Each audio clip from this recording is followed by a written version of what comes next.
Welcome to the program. I'm Charlie Rose. The program is Charlie Rose the Week. Just ahead, the expanding investigation into hacking against the Democratic Party, Donald Trump's commander-in-chief problem, and Meryl Streep, Hugh Grant, and Simon Helberg headline the story of an unlikely opera star, Florence Foster Jenkins. Maestro, this is the talented young man I was telling you about. Then let's get started. She's remarkable, isn't she? She can be a little flat. Flat? It defies medical science. We will have those stories and more on what happened and what might happen. Funding for Charlie Rose was provided by the following. And so you began how? You listen to them. Is it love at all, or is it something else? Just like bing, bing, bing, bing. What's the object lesson here? Still growing as a musician. Tell me the significance of the moment. This was the week Donald Trump's campaign rhetoric caught the attention of the Secret Service. Still more emails created fresh problems for Hillary Clinton. And at age 31, Michael Phelps became the oldest swimmer to ever win an Olympic gold medal. Here are the sights and sounds of the past 7 days. If she gets to pick her judges, nothing you can do, folks.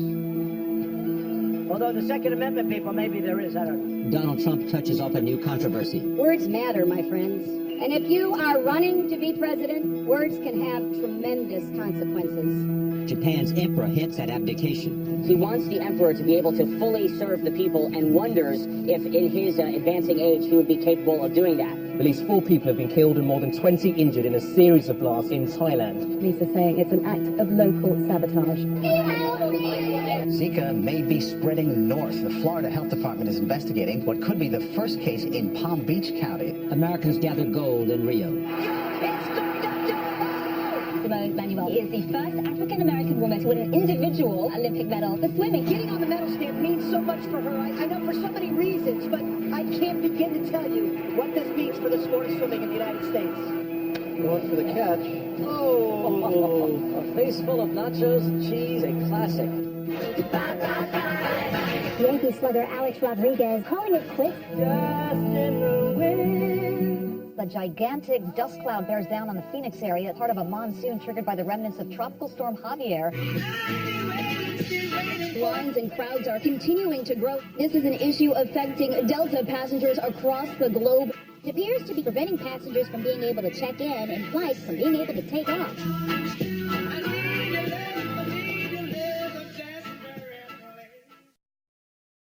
We begin this week at the intersection of domestic politics and foreign espionage. A suspected Russian hacking against the Democratic Party is reported by the New York Times to be much bigger than originally believed and may have compromised the emails of more than 100 party officials and politicians.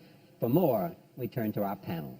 I don't think there's any doubt that the Russians are behind it, given the publicly revealed information and the reporting that we see that most U.S. intelligence believes it is, with a high degree of confidence, the Russians are behind it. I think the big question still is, was it primarily espionage, or did they, in fact, intend to insert themselves into the election, or did they make that decision after they were caught? Did they decide to dump the documents and make the best of a bad situation? Has there been any real breach of highly sensitive and classified information? Not with the DNC hack, as far as I know. Yeah. Michael, the question I'm intrigued by is how far might it go? If, in fact, have we seen the tip of the iceberg, or should we expect there's much more? Oh, no, I think I would expect there is much more. The Russians have been running these kinds of operations in Europe for a couple of years. They have done it in Ukraine, they've done it in Eastern Europe. They hacked a television station in Paris and claimed to be the Islamic State. Where they seem to have changed tactics here, or up the game, so to speak, is they decided to intervene in a very contentious election in the U.S. And I think there's no doubt that they have a lot of information with which to do that. So far, the attacks that have come out, the victims that have come out, are part of a small subset of a much larger set of people who were at least targeted. And they crossed a whole bunch of categories. They're lawyers, they're lobbyists, they're foundations. They basically go into every corner of the Washington power structure. And the question is two things. One, how much have they already given to WikiLeaks or to other people to release? Do they plan to do this all the way up to the election? And is there any response the U.S. could make that might curtail this or change the calculus the Russians are making? The question often comes up with respect to Hillary Clinton's server. Do we assume that if, in fact, the people who did these other hackings wanted to hack Hillary Clinton's server, they could? Or was her server so secure it would have been much more difficult to penetrate? David? Well, it's a question we've been asking a lot about, and what we've heard from the FBI director so far is he said that there was no direct evidence that anybody had gotten inside Hillary Clinton's server, but then he went on to say that the actors, state-run actors, are usually so good that they might not leave any evidence. Now, that raises the obvious question, if they're so good, why was it so easy in the case of the DNC hack? And the answer to that may well be that there was more than one hacker inside the DNC. In fact, in cyber, it's not uncommon once somebody gets caught for them to sort of leave the door open quite deliberately to other hackers so that the crime scene gets polluted. So there are all those different elements, and it may be a long time, and we may never figure out whether or not her server was hacked.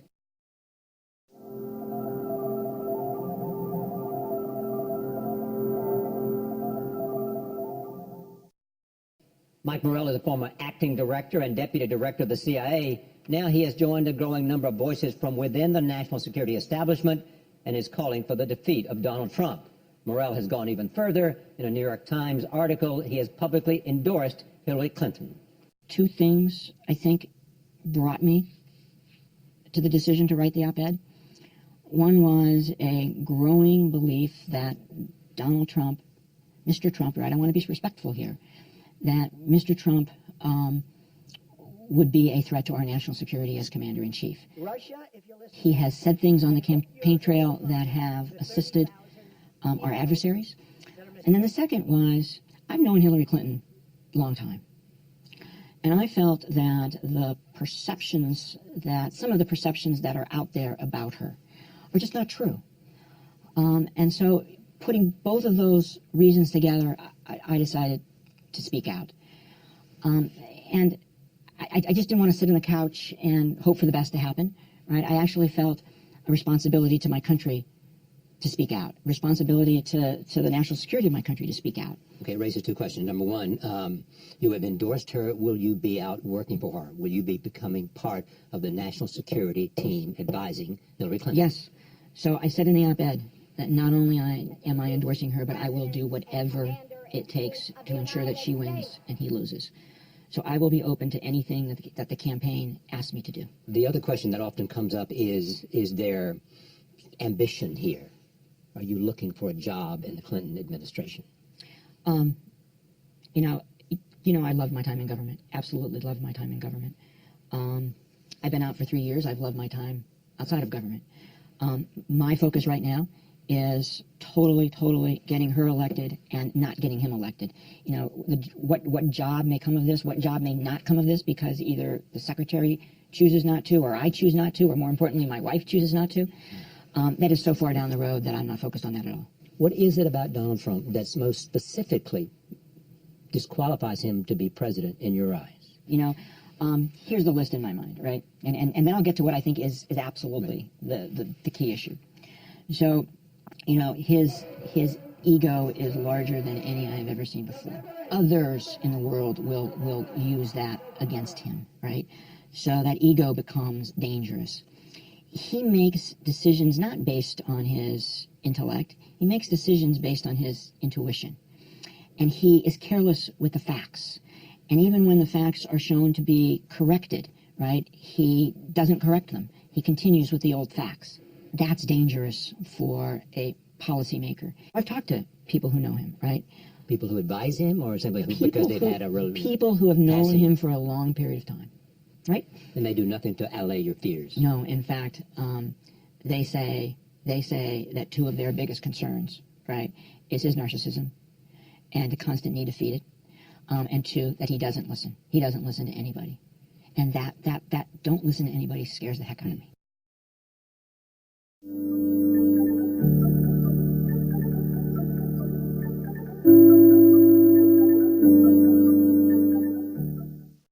New York Times columnist David Brooks was one of the many journalists who missed the early appeal of Donald Trump.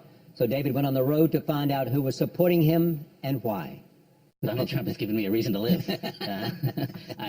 We challenge your dovetailing away from politics for a few years, but then he brings it right back. Yeah. So I spent the first part of this year writing 6 million columns on why he would not get the Republican nomination. I've decided that he'll be inaugurated, coming down Pennsylvania Avenue. I'll be writing columns. Don't worry, this will not happen.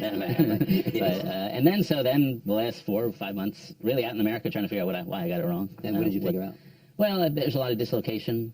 There's a lot of loss of dignity. I mean, there's a lot of opiate use. We don't really feel it, but there's just so much out there. So much opiate use to somehow relieve the pain of economic discontent of broken families. Yeah, you really can't. Everything's indivisible, so you can't. There's obviously a lot of economic loss, but it's indivisible from a loss of pride. And so it used to be very possible to say, I may not be the richest guy on earth, or I may not be the most famous person on earth, but people can count on me. I have dignity. I do my job. I'm the sort of person in this community who's upstanding. I'm a good father. And then a lot of people have lost that dignity code. Yeah. And so then, that becomes a crisis of status and self-worth. And then there's a sense that everyone's giving me the shaft. My employer gave me the shaft. I was in a job training program. They gave me the shaft. It's just no trust. No trust. And so the idea of living a life of just gradually working your way through and being a respectable member of society, that ethos has gone away. And so we've got this crisis of status, which is mixed in with economics, which is mixed in with family breakdown, and really just a loss of social solidarity, and just so many people falling through the cracks. And so if you're feeling all of that and all of that's happening to you, you're looking for what? Well, first of all, you're looking for a sense of tribal identity. And so a lot of what's happening is a lot of people, with this atmosphere of distrust, this atmosphere of crisis of solidarity, they're just pulling in. And they want to be with their own. And the suspicion is of the outsiders who are not playing by the rules. And the other thing we're saying within these communities is that Donald Trump's voters are making more than $70,000 a year. They're the richer people in poor places. And so a lot of them are saying, hey, I became an accountant. I played by the rules. I paid my mortgage. All these people didn't do that, and we're giving them benefits. And so I'm going to take it out. I'm going to find somebody who's going to fix that problem. That the responsible people are not getting rewarded. We're getting the shaft, and everyone else is getting the benefit. At least that's their perception.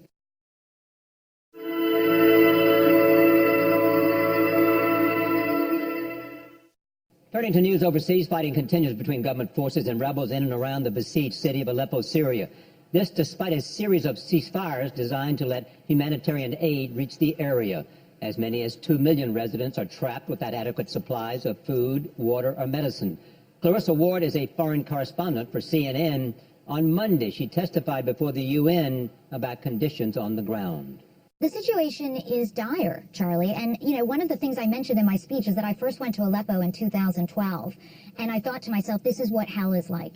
Life can't get worse than this. The relentless artillery day in, day out, the lack of power, the planes that would start at 5 in the morning buzzing overhead and you don't know where they're going to drop their payload. And you have this pit in your stomach just waiting to see where that bomb is going to fall. Today, the situation in Aleppo is even worse than that, because for the better part of a month, you've had a full siege. Now, it does appear that rebels over the weekend managed to break through that siege, but the fighting is still so intense that there is very little humanitarian aid being brought in and out in that small area that they have managed to lift the siege. So you're looking at a situation in eastern Aleppo specifically, where as many as 300,000 people are trapped with limited food. As you heard from the UN, now there's been damage to the water infrastructure, to the electricity infrastructure, so very little drinking water, almost no electricity. And because the rebels have made some progress in breaking this siege, you're now seeing the full force of the Russian regime air power being brought to bear in retaliation.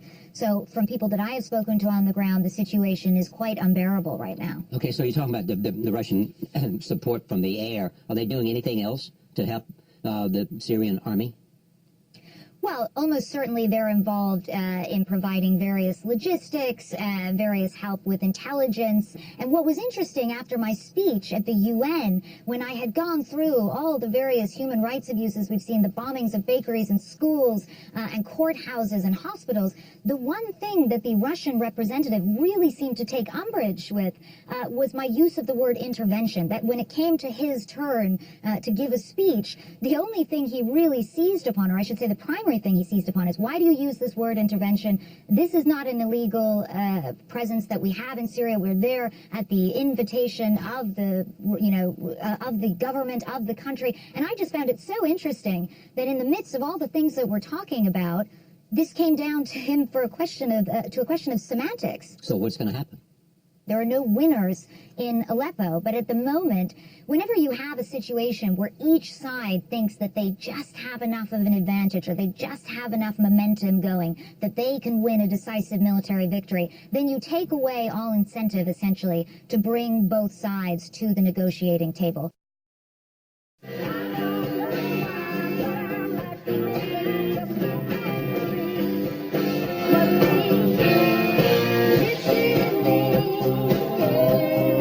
Gypsy in Me is the hit single from Bonnie Raitt's latest album, Dig In Deep. The album is the Grammy-winning musician's 20th and her first in 4 years. Coming up with an album after album of songs, you know, when you find a great song, I don't write my own stuff that much, but when I find a song that really suits me and fits me and I got a good arrangement in my head and I work with my great band, it's the finding and coming up with the record that's the work part of what I do. And the promotion is not my favorite part, but it's important to let the word be out. But the touring part is the part where the payoff is. Have you changed musically? I hope that I've deepened as a person and it's reflected in my choices, but a lot of the choices musically have to do with not wanting to repeat myself of something I've already done. So I want to keep layering and I want to keep stretching. But I called my last record Slipstream because I'm not reinventing the wheel. I mean, all of us do music that, you know, there's not that many new songs out there. I mean, just when you think there's nobody else new that could come up, then you get the Alabama Shakes or somebody that'll just blow your mind with somebody completely new. So I like to keep my ears open and just keep stretching. So I'd like to think that I'm still growing as a musician. I hope so. You did say once that your music is not for sissies. I mean, that sounds like a dated word, doesn't it? It could be politically incorrect as well.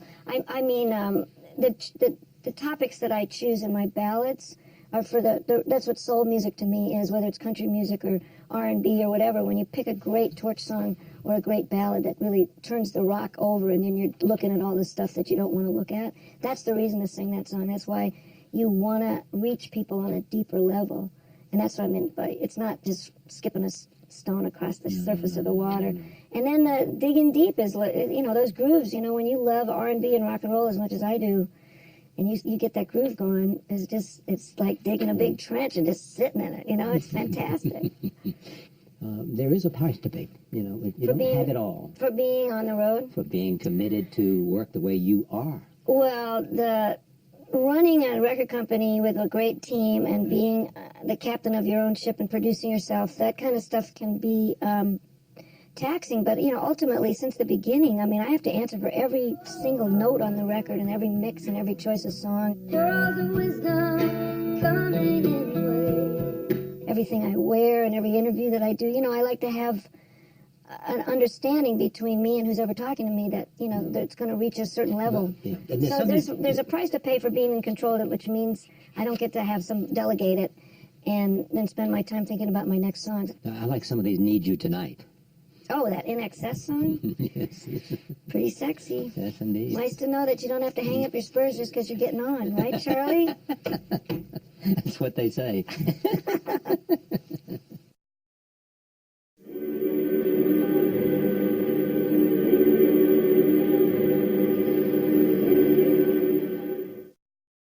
Florence Foster Jenkins is a new film from director Stephen Frears. Meryl Streep stars as a New York heiress and socialite whose terrible singing voice does not stop her from becoming an opera singer.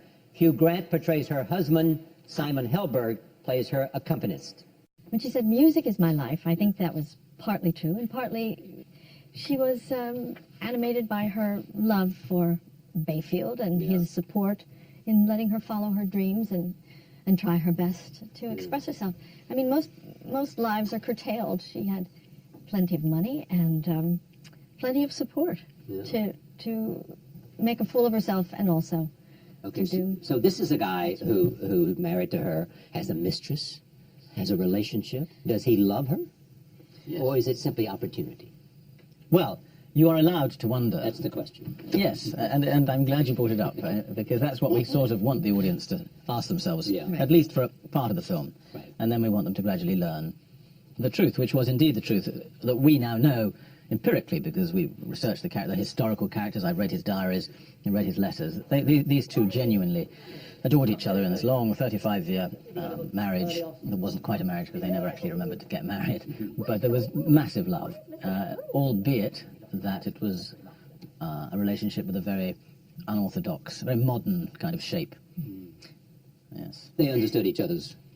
Well, again, my character makes that argument to Simon's character during the film. He finds out that I have this mistress, and I say, "Oh, you don't know, really." Simon is her accompanist. Yes, he plays the piano for her. Right. And he's shocked to find that what he thought was a happy marriage, in fact, I have a mistress. But as I explained to him, no, we have an understanding. Florence has an understanding. But really, it's more me convincing myself than the actual truth. Okay. Yeah. I have an understanding that I am not going to understand it. I'm not going to la la la la la la la la. Think about it. Was it hard for you to learn to sing this? It was difficult to learn these extremely challenging arias. Some of the most challenging arias in the Bel But Canto. they're challenging to sing well. Yes, but I You had had to learn to to sing them badly. Yeah, but not at first. First I had to learn them, and to learn them right. And it was really hard. And then, we were singing, and Simon was playing live in the film, and so we were allowed to play with where we went off and where we failed. What is your character's role in this? Stephen? I don't know. Didn't you get around to telling him what his character's role was? I thought he knew. Well, there's a book right there. I have to read that. My character's role is the accompanist, but is kind of functions as consciousness. the eyes of the audience in a way. I think that's why my eyes are so prominently featured, bulging out of my head. This unwitting sort of pure little wisp of a man that wanders in to what he thinks is his dream job, and Florence opens her mouth and birds fall out of the sky, and he's looking around for help, and nobody seems to understand what the problem is. Here's a look at the week ahead. Sunday is the day the American men's Olympic basketball team takes on France. Monday is the 71st anniversary of Japan's surrender in World War II. Tuesday is the opening day of the Vermont State Fair in Rutland. Wednesday is the first day of the annual World Science Fiction Convention in Kansas City, Missouri. Thursday is actor Robert Redford's 80th birthday. Friday is former President Bill Clinton's 70th birthday. Saturday is the final day of track and field events at the Rio Olympics. And here's what's new for your weekend. Barbara Streisand performed Saturday at New York's Barclays Center.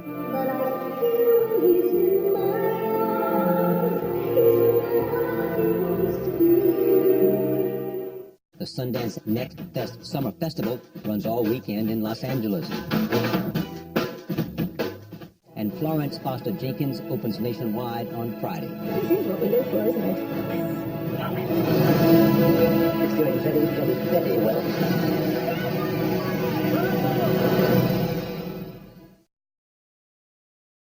That's Charlie Rose the Week for this week. On behalf of all of us here, thank you for watching. I'm Charlie Rose. We'll see you next time.